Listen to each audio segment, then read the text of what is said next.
僕のヒーローアカデミアウルトラランブル。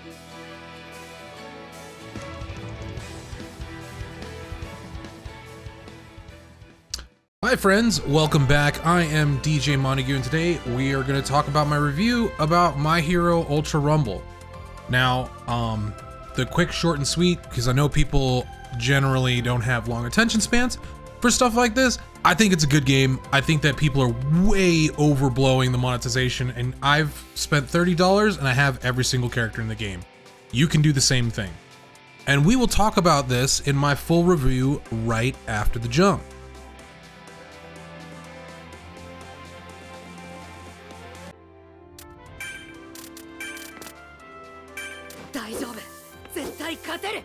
Alright, so let's start off with the hot topic about monetization. First of all, right now there's an event that you get 7,000 hero crystals, which are hero shards or whatever they're called. Now, the battle pass, the paid for track of the battle pass is 4,800 hero crystals or shards.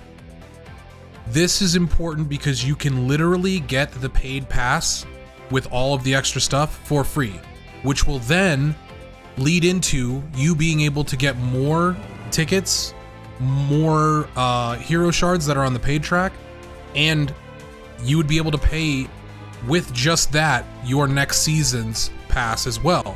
And I assume they will give more hero shards on that pass as well, and more tickets and more, and then you'll be able to completely do this game free to play. Now, another thing that is important about monetization about this game, a lot of people are saying that the gacha is super pay to win.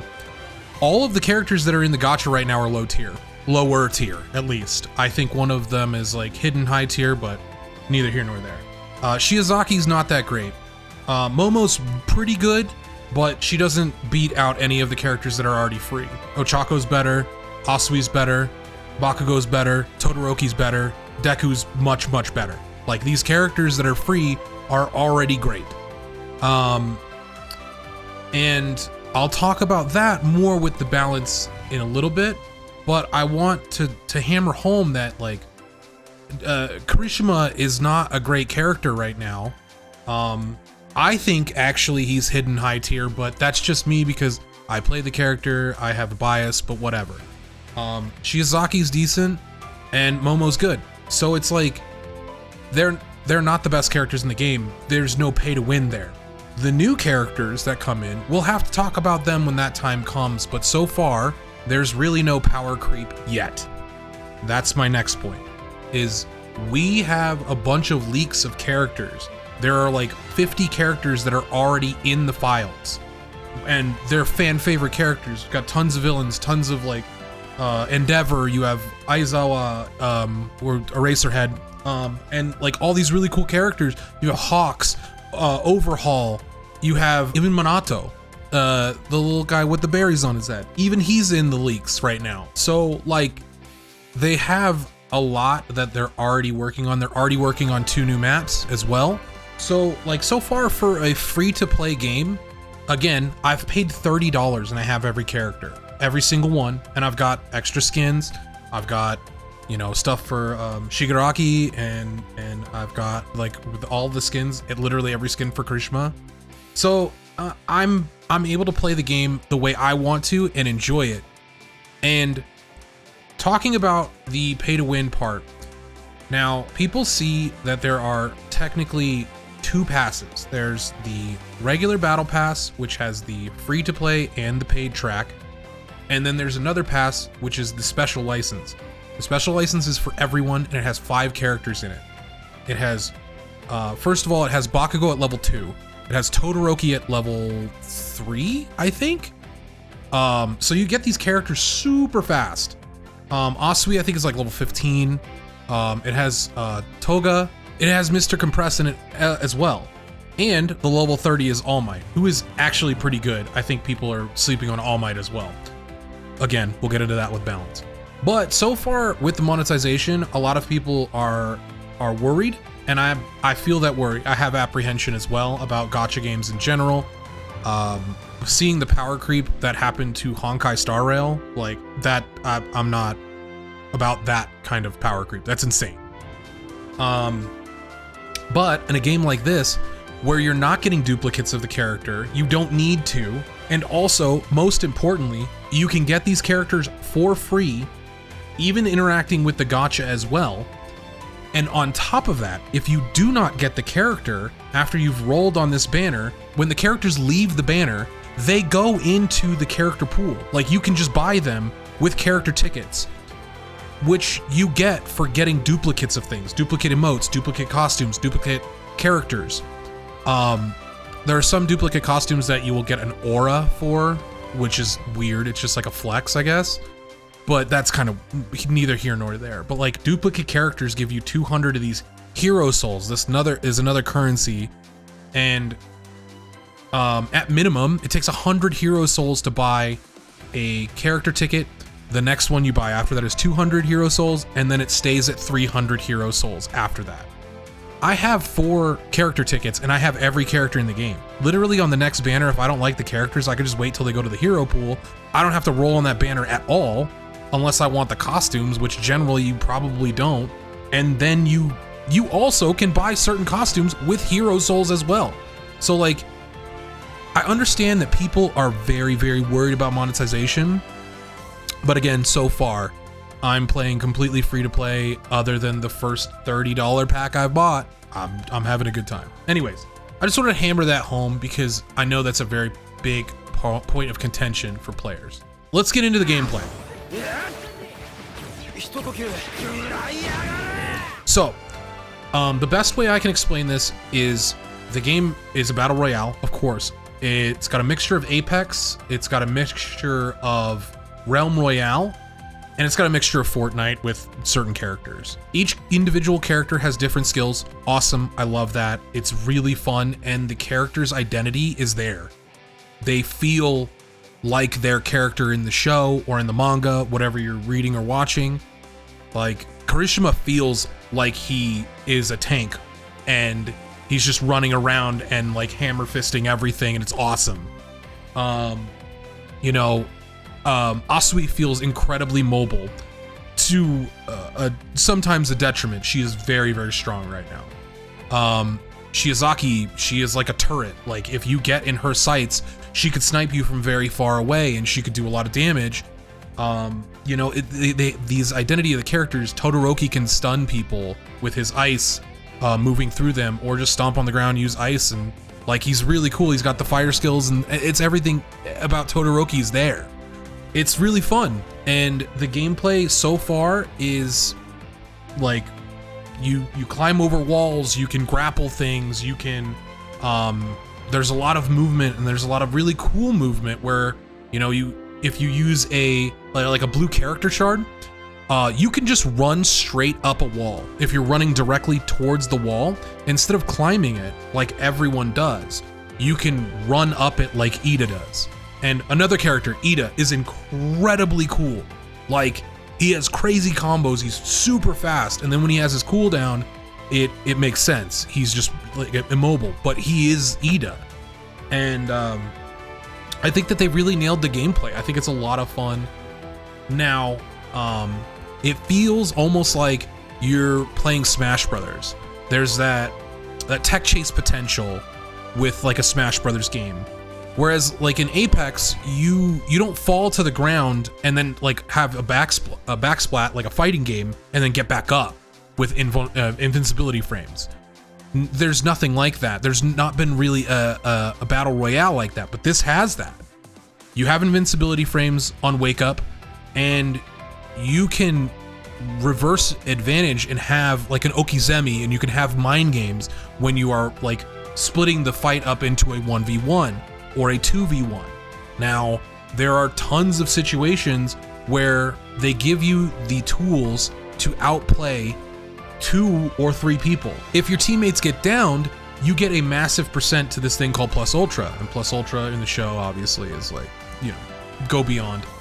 You get a damage boost, all of your skills get to max, and you can use it like a burst, like in Guilty Gear or something like that, where you can reverse the pressure and try to counter pressure on teams. And they give you enough strength, and it's not too much strength. Like, you just get your shield back. Shield's like 250 HP. That's not a lot. If you're getting focused down by a Bakugo and a Deku and they're hitting their shots, they can still wipe you very, very fast. But it gives you a chance. Now, hypermobile characters like Ida, they get their speed boost, they get their skills back up, they use Plus Ultra, and they're just like flying across the screen and beating the crap out of 3 people. And it's awesome. You get that power fantasy in this game. It feels good. And while it's you know, Plus Ultra is overpowered, generally, if you have both of your teammates down is the only time you're gonna have Plus Ultra. You're not getting it over the course of the map. The last fight doesn't have Plus Ultras in it. The time that the game is, if your team is winning, you're fine. You don't get Plus Ultra.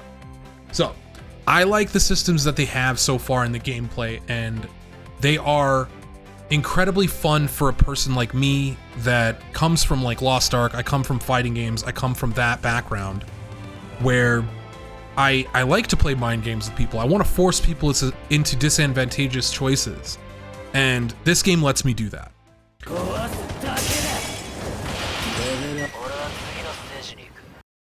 So let's talk about the balance.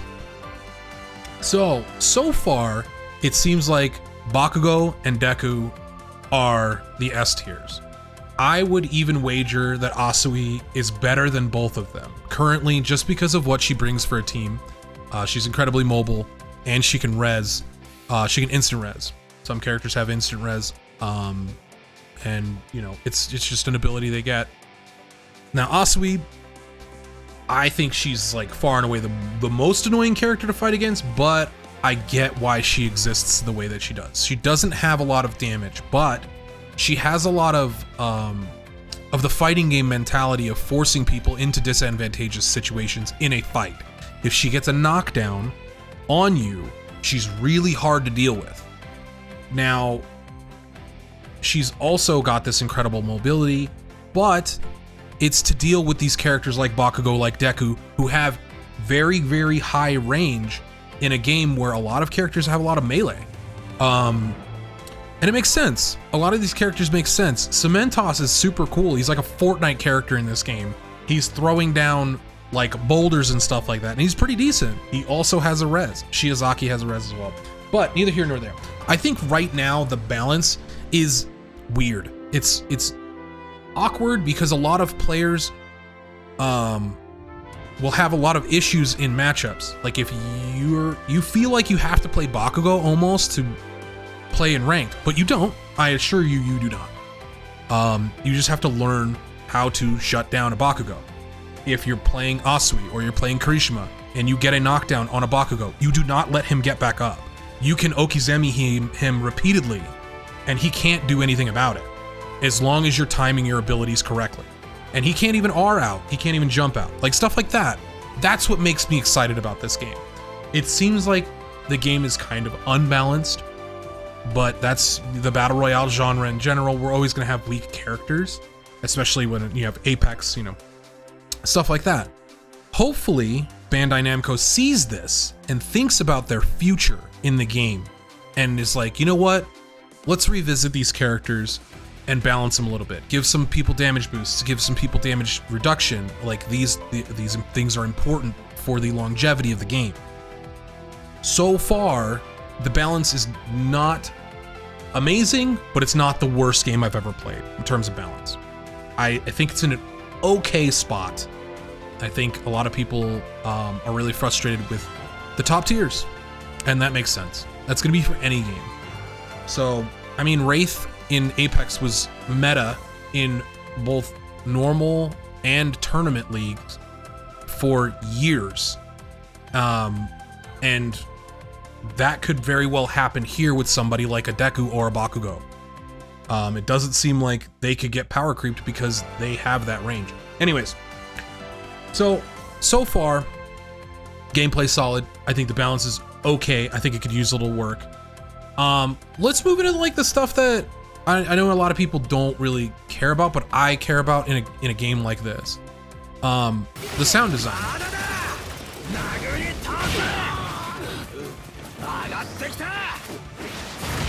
I think the sound design so far is pretty cool.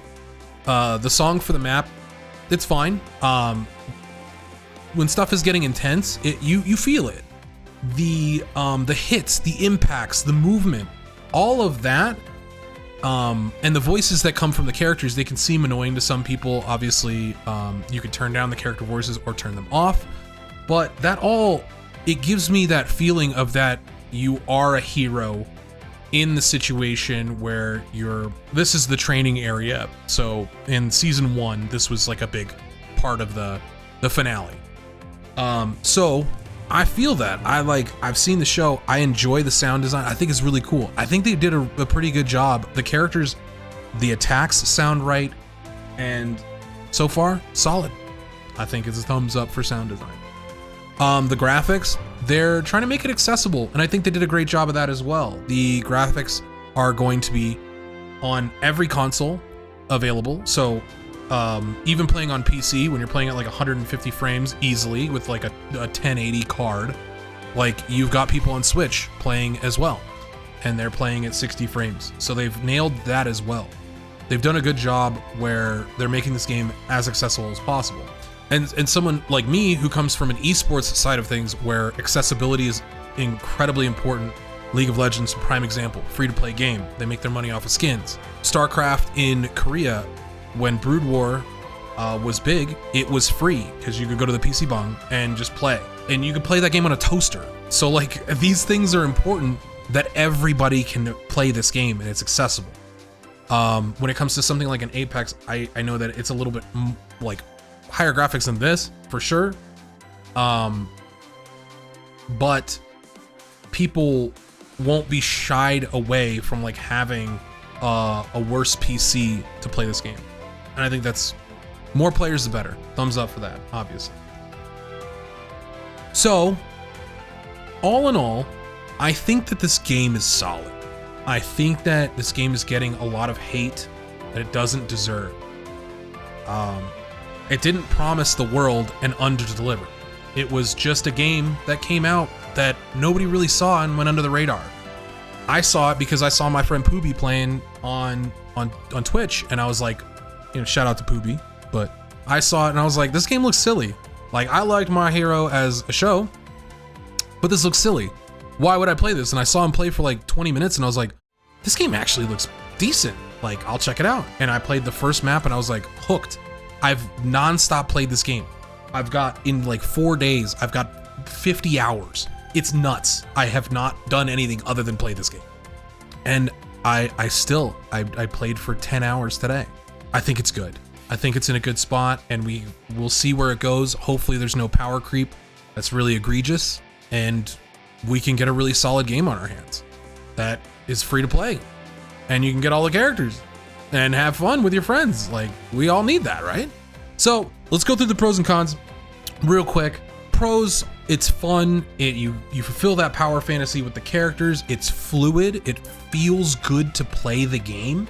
And currently, they've got a lot of characters that are leaked in the files. And so it seems like it's got a future ahead of it, where at least Bandai Namco is going to try. And the cons, the balance. It's a little messy at the moment, I will agree. There's also the uncertainty of new character banners being power crept. That's a big worry for a lot of different players. And then it becomes seriously pay to win. And the unknown. How long is Bandai Namco actually going to give this game when they only gave Gundam Evolution like 9 months? And Gundam Evolution was fun. Obviously it had its shortcomings, and it didn't maintain a really good player base, but it seems like this game is. Like, the last week, it's gone nothing but up in the Steam charts. It continues every day to get more and more players and hit records every day. So I think we've got something here. I think that this is something cool. And again, I'm still apprehensive about power creep. We'll see when the next banner comes out. But so far, I think you should check it out. Thank you so much, friends. Check me out on Twitch, twitch.tv/DJ Montague. Everywhere. You can see me on X, also known as Twitter. Let's just call it Twitter. Let's just call it that. And I will be playing Kirishima, pretty much maining the dude until Togata comes out. And I'm like I'm juiced. Play it. I'll see you soon.